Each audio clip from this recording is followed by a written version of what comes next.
Good morning, Saturday morning. Thanks for coming around and tuning in to us here to our very special show that we do every Saturday morning. So we do appreciate it, and we also appreciate your comments because, like this show this time around, it actually basically is your comment. One of the comments that we received, so that's why we the topic of this show, and actually sharing a little bit of information with you on some grips that you may be interested in purchasing online. So make sure you check that out too. Okay, so here we are.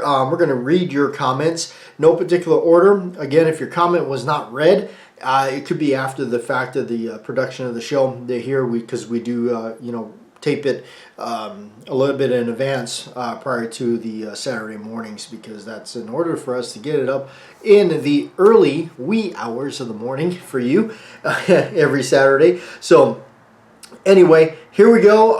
Again, like sometimes comments get pulled. I have no control over that. The YouTube moderators kind of do it. Also, of course, if your comment may be too rude for school, that we won't read them anyway. So anyway, be wary of that. Okay, and we're not going to put people down or talk bad about people or companies and that unnecessarily, or something like that. But if something's terrible or a bad product, we're gonna tell you about it anyway. So here we go. First up, Crazy Scotsman. There he said, 10 years of awesomeness. Keep them coming, brother. I was raised the same way. You work your butt off. Retirement will probably never happen. Yes, in so many words, true. Hopefully you can remain in workable health to continue and working as long as possible. All right, Jeffrey Richardson says, good morning. Love my sleeved barrels, old Dan Wessons. Yes. And actually, that is a great comment. Once again, that is one of those comments that I'm glad was made, because that kind of it goes. That's a good reminder of, yes, when we see things that change, like the Smith and Wessons, and everybody starts talking about the sleeve barrels. Well, that's a good point that Dan Wesson, noted for their revolvers, definitely. They have been sleeving those barrels for quite some time. So that is something to think about. I'm glad you mentioned that, Jeffrey Richardson. That's a really good point and a comment there. All right, Squib Lift, and another good channel out there is Squib Lift and Squib Load. Check out both of his channels there. Listened while cleaning my SR 1911, having cleaned it about 3 years. You sound like me. I never took out the firing pin out of the 1911 before. I saw you do it in one of your old videos. That was very helpful during cleaning. It's never been removed in 17 years. I thought it was a good time to finally clean it and inspect it. It really wasn't that dirty. Thanks for showing that in your video. You're very welcome. Back in the first original days of YouTube and us doing this stuff, we did do a lot of things like that, where we showed a lot of that kind of stuff. I'm glad it helped you out. Another thing that I learned, actually I learned it from watching Bill Wilson of Wilson Combat. That I learned that you got to clean that extractor channel and the extractor. Got to remove that, because if that gets so built up where that thing cannot actually flex and operate correctly, it will cause some jamming issues and all that. As me being I'm more of a fan of a 9mm in 1911, I actually did buy that tool from, I believe it's from Dawson. I want to say it was Dawson Precision that actually has that tool that I actually bought to help with the removal of that extractor tool, if you do have one of those like 9mm 1911s, because that extractor is actually canted over a little bit further than it is on a 45 auto. The 45 auto is no problem. I've always been able to just pull that without any issues really. So anyway, but I'm glad that video was able to help you out. it has definitely left a lot of those type of videos on there as long as we can, unless they come up with some funky rule and start going after people for having videos like that. So which we don't really do anymore because of there is so much touch and go rules and stuff like that. We want to we want to still be here without being removed. Joe P. Swig of coffee for Joe. Sorry to keep bringing up movie references, JW. What are you talking about, man? I love movie references. And you're one of my movie guys on there. So please, Joe, keep mentioning movie stuff. We love films. And that is a big part of for me, a lot of relationship with the movies. So absolutely no need to apologize there, Joe. But you mentioned Lance Hendrickson, one of my favorites, underrated, under the radar actors. Absolutely, Lance Hendrickson is certainly under the radar, underrated, underappreciated because he really did do some really great stuff.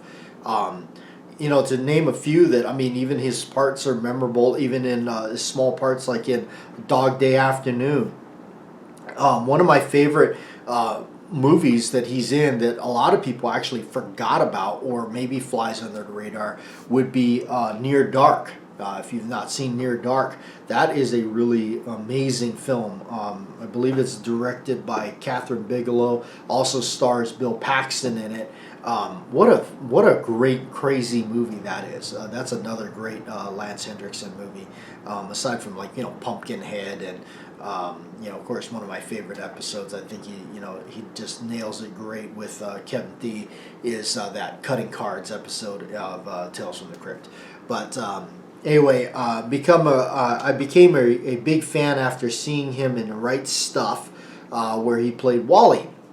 I'm not going to attempt to pronounce the last name.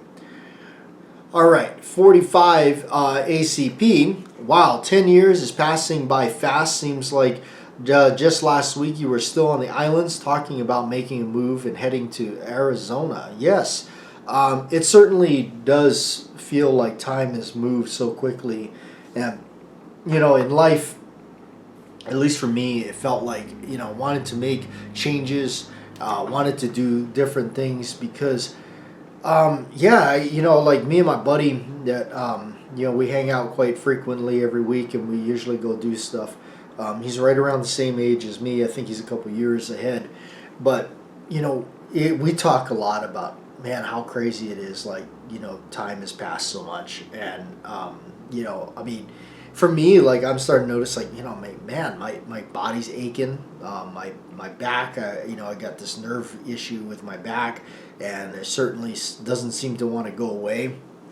It's like, you never thought I'd be like that, like, what the heck, why, why is this happening? I'm not even supposed to be, isn't this supposed to happen when you're like, but time, it just goes by so quickly, when you start realizing like, holy smokes, it's like you're the one sitting there going, I've been out of high school for, 20 years and, it's like I've always heard like my dad say it or like, my dad's friends say it, like, oh, I got socks older than you or something like that. And now it's like I'm looking at it and it's like I got a jacket older than these kids in high school. It's like, when did that happen for me?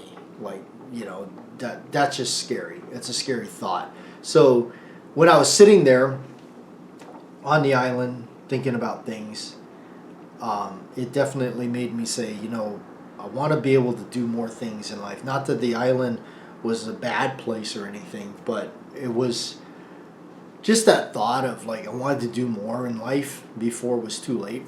So, I got to say that to anybody that's, in a certain age point, you got to remember like at a certain point you're going to hit that point where the arrow stops going up. You're going to start going down. And it's, I tell you, if you thought it was, at least for me, it's going so fast. I can't believe it. It's just like, before you know it, it's like, whoa, we're, we're flying through. Like, look, it's April. Wait a minute. I thought 2024 just began. We're in April. So, and everybody tells me the older you get, the even faster it goes.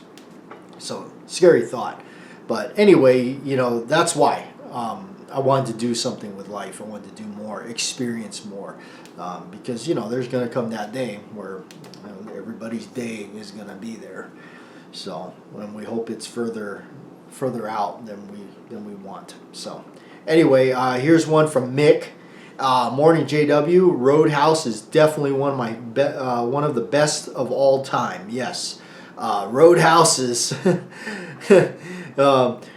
Sorry, our bar is closed. Well, what are all these people doing here? Drinking and having a good time. You're too stupid to have a good time. Gosh, I love that. I love that movie. Just everything about it. That was such a great movie, and people that missed out on those days when they seeing that those are the days of the great films that were coming out. Going to see in the theater and stuff like that. They just don't make movies like that anymore. They don't have actors like the Sways anymore. Took a chance watching a new remake. Was a little disappointed. I kind of figured that. I'm glad you took the plunge and shared that with us. To me, there's certain things you just can't touch, and the Sways is one of them. There will never be another like the original, and that is so true. I mean, that's like remaking Dirty Harry. You just can't. That was a movie that worked for its time, and it had needed the actors and the people and the huevos to make a movie like that, and it just can't be done anymore. So another favorite of mine is Big Trouble in Little China. Yes, that is a fun movie. I'm sure being a 80s movie buff, you can respect that. Yes, absolutely. Big Trouble in Little China is one of the coolest movies. That's right up there for me with Cobra, The Thing, the remake with Kurt Russell and everything. That's right up there with those. I mean, that's a great movie. Tremors, Have a great week. Thanks for another great show. You are welcome, Mick. Appreciate that. All right. TGH Hog, and I hope I'm pronouncing that right. I'm sorry. Whatever they have these names, the way they have it. I'm sorry. I'm doing my best. I can't imagine what they must have done to my name on there.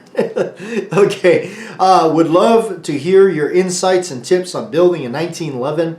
What rookie mistakes to avoid? What parts are okay to be mil-spec? And what parts not to go cheap on? Best source for parts. Any other advice or experiences? Thanks. Love the radio show. We do appreciate the comment. Your comment is actually the star of this episode, so stay tuned. I will go over that. So I do appreciate it. Yes, your comment was the one that made me say, that is what this show is going to be about. Okay. Snowy Raiders, this one he says, nice Wilson, always enjoy your videos. I actually started making some videos you may enjoy on pistols, nothing major, just me rambling about old school metal pistols. Yes, I did check out your channel, cool stuff. You have a really nice hackathon special. Like myself, I can't help but, I'm a 1911 guy. I love people like Ken Hackathorn, Bill Wilson, Vickers, all them guys. That's just, they're like, to me, the last heroes of the 1911 that's out there. And, to have a gun that was kind of pretty much, bears Hackathorn's name, it's really cool. I think that's really awesome. So anyway, I also got the books, the Vickers books. They're really awesome. Those the 1911 guide. That's really cool stuff.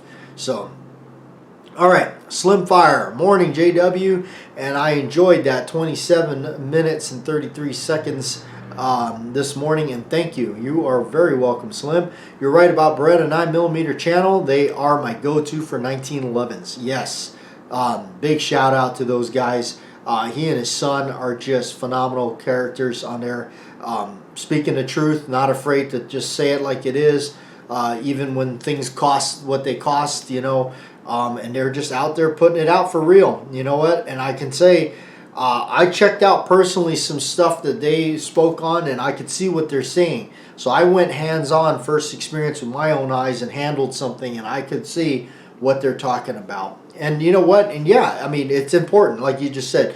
Honest opinion on firearms, and then that's what's important when you're spending your hard-earned money. Yes, absolutely. We're the consumers. I work hard for my money to get that check with those numbers at the end of it that never seem to coincide with the things at the end of the 30-day mark.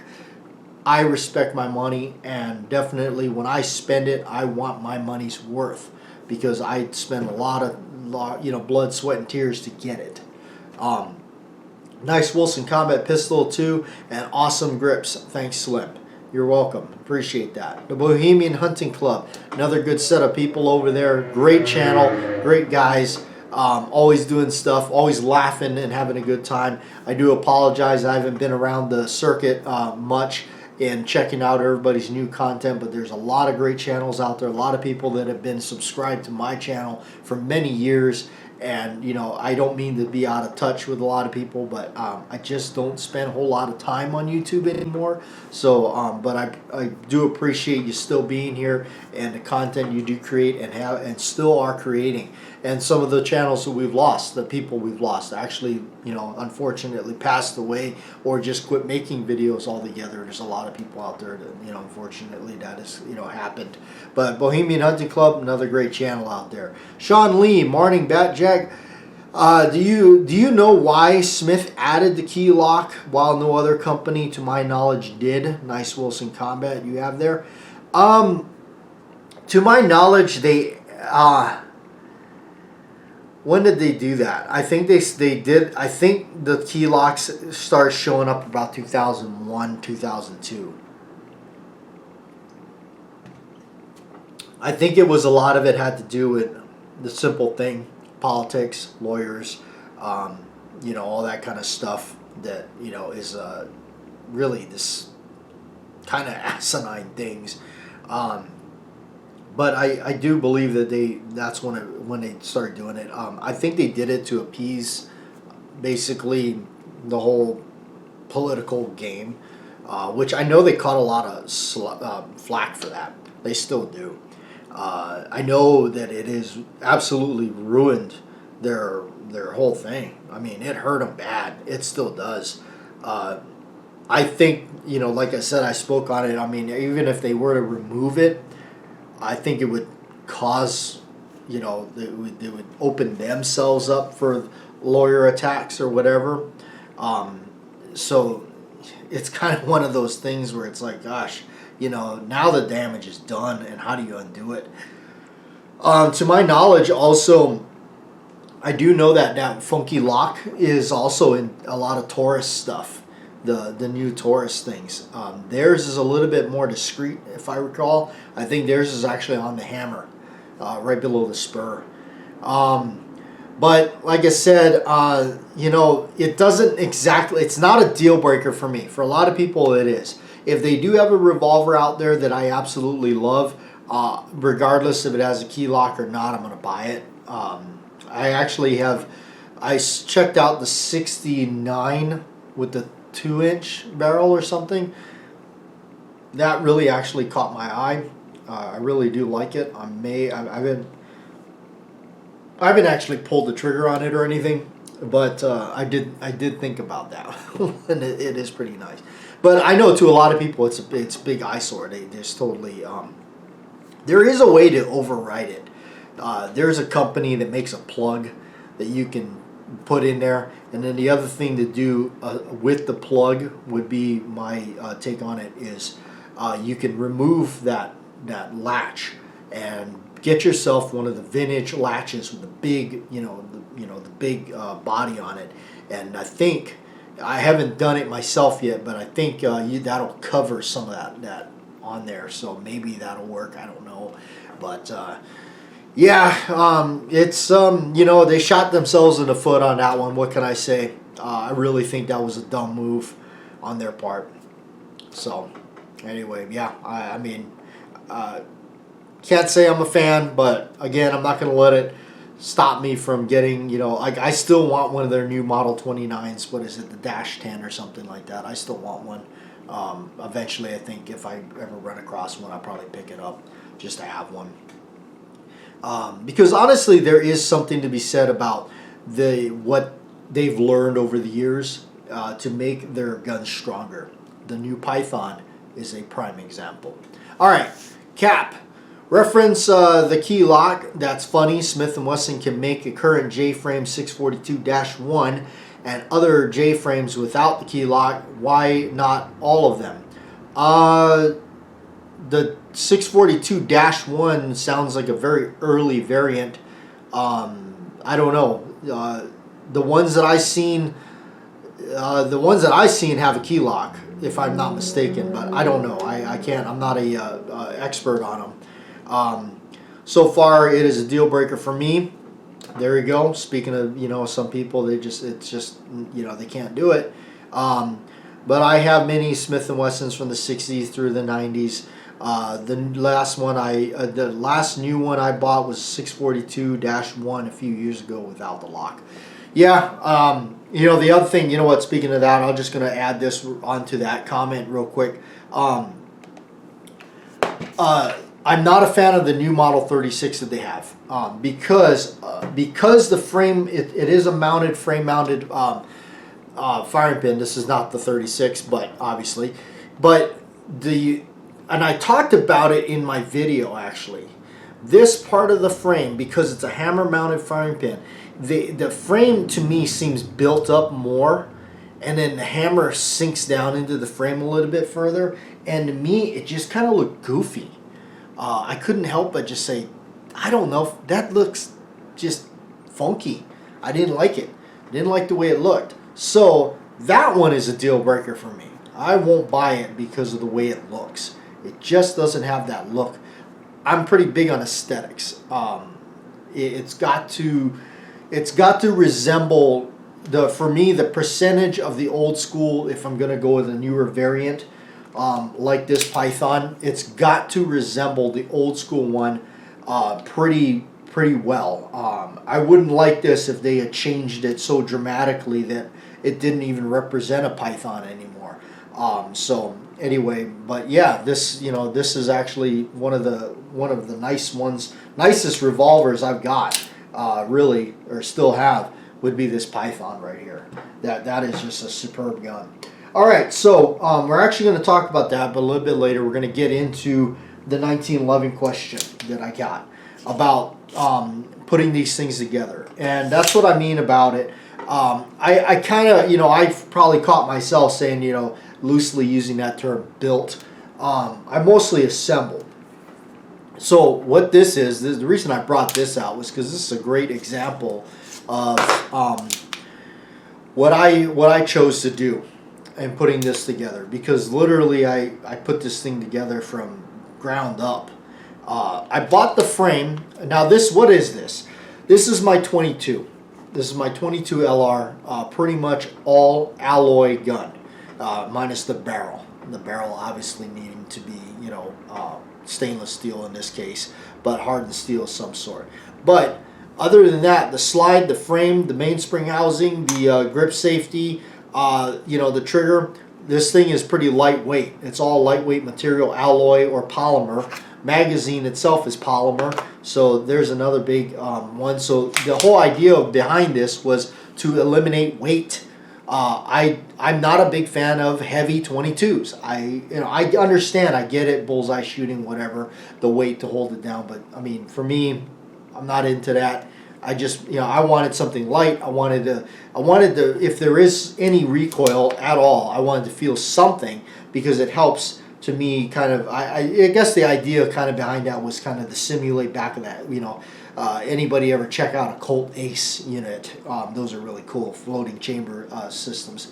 So anyway, but that's what this is. Now, my advice, if you're going to dabble into this, and I mean, I'm going to start putting parts together, because I bought this frame. This frame came from Sarco. It's an alloy frame made by Para Ordnance. So everything on this I had to put together and fit, and that's the key. 1911s, you can pretty much bet that any part you're going to put into it, it's going to require fitting. You're going to need a file. You're going to need to know what you need to, where metal needs to be removed in order to put it together, basically. So don't do what I did, which is basically hand cut your grip, your frame for the high ride beaver tail without a jig. I was stupid enough to do that. I got lucky, and it actually ended up pretty good, pretty decent. It's by far no custom job, but then again, my name is not Bill Wilson. But I did that freehand with a Dremel tool. Don't recommend that. Don't do that. I just, I was just impatient in not willing to order the jig and do it right. Okay, that's just me. I mean, I think that's really bad on my part. I'm very impatient. So, but my advice is, remember this: whatever parts you're gonna do, I highly recommend doing it on cheap stuff first, because when you screw up a $75 part from Wilson Combat, like a bulletproof thumb safety or something like that, and it's $75, and you overdid it by 3 strokes of the file, you're going to be pretty sad. At least I would be. So try it on inexpensive parts first. That's what I would say. A Sharpie marker is your friend, and patience, which I don't have.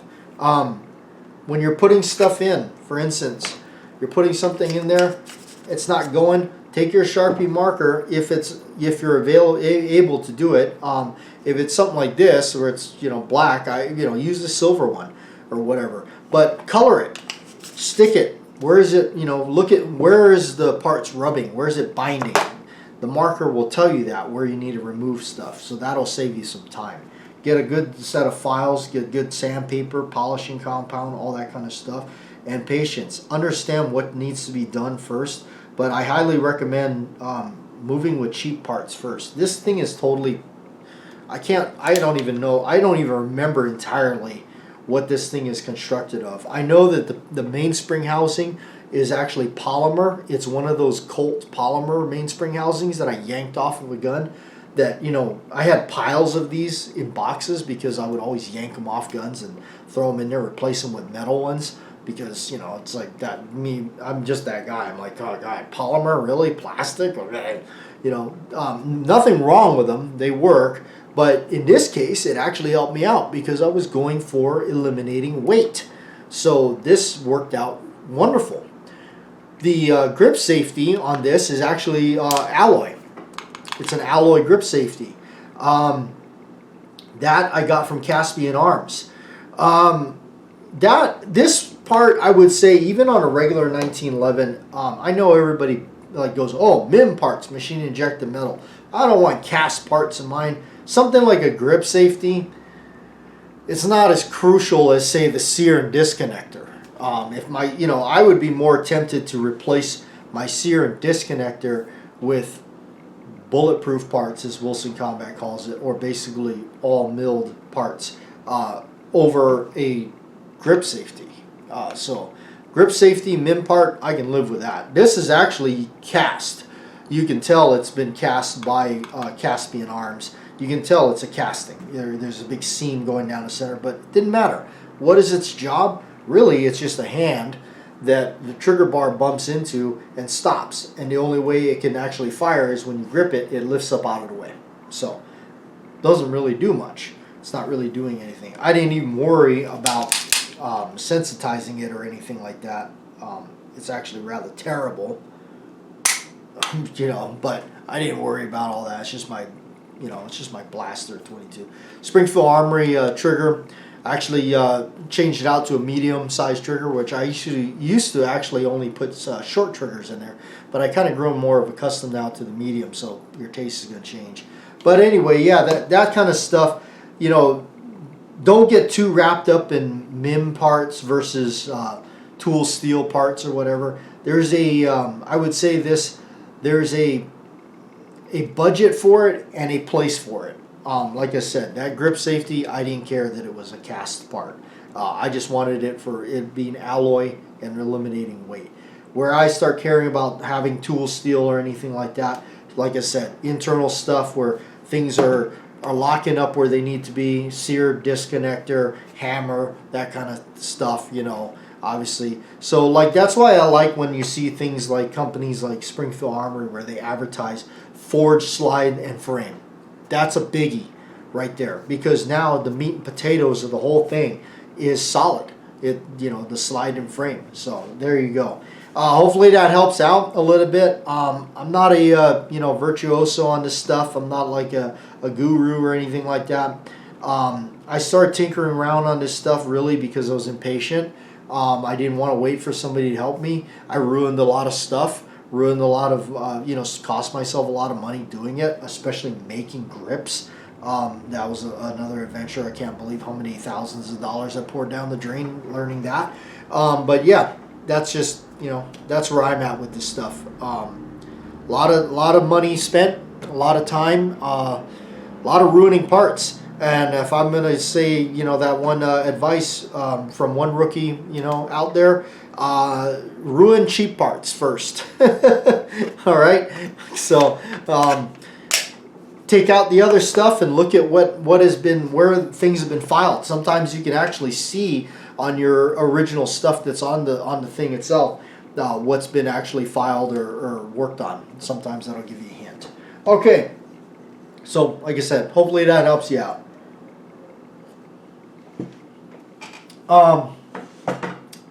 The last thing we're going to talk about is the Python. That's why it's out. You're probably wondering, why'd you take the grips off? These are the original grips right here that actually came on it. And they are by... Actually, I got to put these back on there, so that's why I also brought them back out so I don't lose them. They're not actually stamped on mine. I thought they were. But I do know, and it's no secret, these are made by Altmount. That's who makes these. There are other aftermarket grips out there that are actually pretty phenomenal. And one of them is the stuff coming from Thailand. Okay, this is a set made from Thailand. If you ask me, what they made is actually better than the Altmount stuff. I'm not the one big gripe I have about the Altmount stuff. They're too thin. They're too thin. They just don't they don't make these, and I don't even have large hands, but they're too thin. I'm just, you know, just going to say that out. That's my opinion on it. I feel they're too thin. If you buy these grips, word of warning on these is they are a bit too small for the gun. They're a little bit too small. They don't quite fit the frame. Don't know why. I don't know what happened. They do kind of warn you on some of their things that they don't fit the new Python all that well or something. So they did kind of warn you. There's just ever so much material of the frame showing through there. So in the end, I ended up scrapping these. I'm just going to still hang on to them, obviously, but these are out. You know, I'm glad they, you know, they're, and I mean, these things are not cheap, but they're also not as expensive as buying, you know, original parts. I did make copies of those myself with the old retro look, and I kept wondering why, you know, they weren't fitting right, and that's because the originals that I was trying to copy are actually, you know, like that. So scrap those ideas. Next up is the full-size grips here that you see. Let me take this screw out. The full-size grips, the Python grips, and these are from Thailand. I actually just ordered these, and I was hoping they would come in so I could talk about them on the show with you. These are the Thailand Python grips. I'm trying to figure out which way to orient them so I'm showing them to you properly. Right here, the big service grips. These are about $70 after it's said and done, just under $70. Okay, that beats the stuffing out of paying $300 or more for original grips. Not knocking those, but that's pretty expensive for the original grips. That is, but hey, if you want the original grips, go for it. You know that I can't do it. I just can't bring myself to doing it. Gosh, I recall the pythons I've sold, and in some ways I'm like, I wish I would have just kept the damn grips off. But you know, hey, whatever. But these are the closest reproductions I've ever seen. These are identical. I mean, this is as close as it's going to get. This is as close as it's going to get to the original python grips. Are these ones made in Thailand? Okay. When I read the thing about it, somebody was saying that when they put them under a gun, there was a gap. There was a gap in the front. And that's what they're talking. It took me a little bit to understand what they were talking about. So of course, first thing I did, get it, slap it on this gun. Little hint for you, anybody that's actually still here at 35 minutes into this video. Why'd I get these? They ain't to put them on that one. There's your hint. It's not to go on this gun. So stay tuned, right? Not sure when you'll be seeing, but I've said enough. But anyway, just to test it out, so when they're talking about that, they're talking about this gap right in front there. And I said, what are they talking about? And then I saw somebody make a comment that says, they're going to try to tighten the screw, and see if that works. Well, the problem with doing that is you're going to pull the escutcheons, together, and eventually something's going to give. I wouldn't do that way. So I thought, what are they talking about? So let's start with the basics, because there's a pin, this little pin that goes into the frame, and that's the retainer pin that goes in there. I noticed that when I put everything together, yeah, I saw this gap that they were talking about. It just didn't quite fit. So I took everything out, and you know what I did? Trial and error, okay? Take the pin out. Put the grips on there with the pin out. Guess what? There's no gap. So what did that tell me? That told me that the problem is that pin. So I looked at it carefully. Actually, that looks pretty damn slick with those grips on there. I bet you it would make shooting it a lot more comfortable. And I tell you, look at this profile from that. I'm telling you, that's the closest you're going to get to the original grips without spending half a small insulting portion of cash investment. So when putting the pin back in there, I realized that the holes in the grips themselves didn't line up. That was what was going on. They just didn't line up. So make sure that I did this and putting this back on. I actually took a drill and kind of readjusted these holes here. I may have to redo some. I didn't really I didn't really spend a whole lot of time on it, but.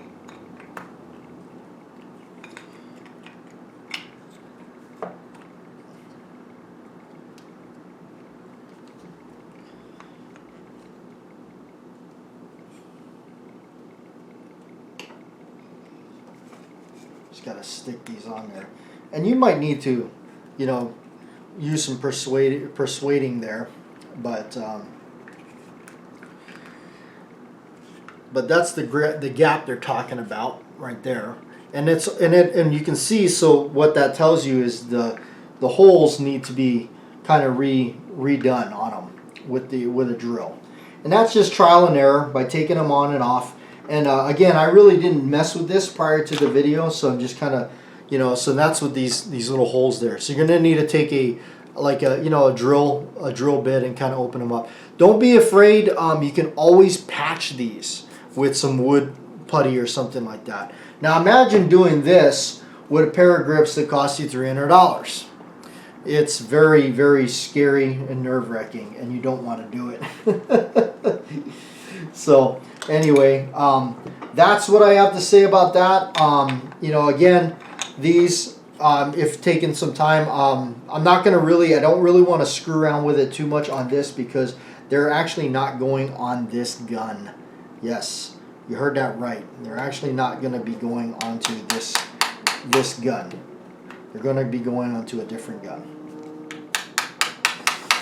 No, yeah, that's me literally banging on a python, right?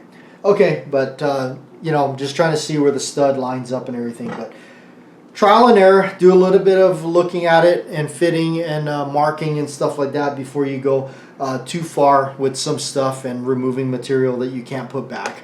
That's always, you know, a big, you know, making sure you do something like that. So anyway, hopefully you all enjoyed this week's episode. It was a bit of a long one, but we had a few things to cover, and plus I wanted to show you these grips. These are really cool. I'd love to, you know, I'm going to check them out some more, do some more stuff with them until then. But yeah, clean them up. You know, a little bit of work with some sandpaper and stuff like that, but they can work. You can get these to work. Just got to be patient and mess around with them, do a little tinkering with them. Don't force things. But they can work. But yeah, to answer that question that people were having about that, they're saying that, oh, they didn't fit, there's a gap. I realized, I debunked it right away by realizing what the problem was. By removing that pin and not having that pin in there, you know, they fit just fine. There's no gap. So that tells me it's all about this pin and lining it up with the holes there. Sometimes you actually need to mark it and drill it. Like I've done with my own stuff, you know, I mark them and drill them, and there you have it. So anyway, thanks for watching, and we'll see you next week.